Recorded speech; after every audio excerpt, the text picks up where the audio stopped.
Mano rankose mano džiaugsmo dėžutė. Ir ką, pažiūrėkim, ką aš gavau. Labai laukta, nes pasibaigė skystas muilas. Tad labai laukiau ir sulaukiau. Šį kartą pasiėmiau cinamonų kvepiantį skystą muilą, kuris labai gerai rankas drėkina ir jokių alergijų nesukelia.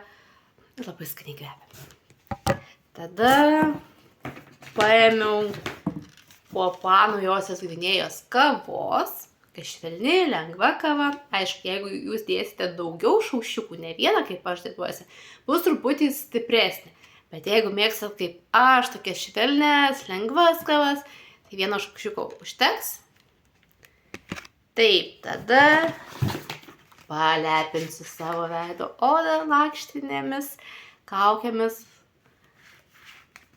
Bus sudrėkinta, pamaitinta oda. Tada atėjo, atėjo. Taip, mano pamilti lūpų balzamai. Štai vienu vienetai.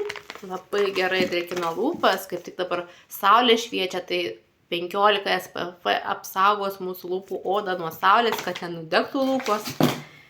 Taip pat dar pasiėmiau jūsų pamiltus pažastukus nuo prakaitavimo.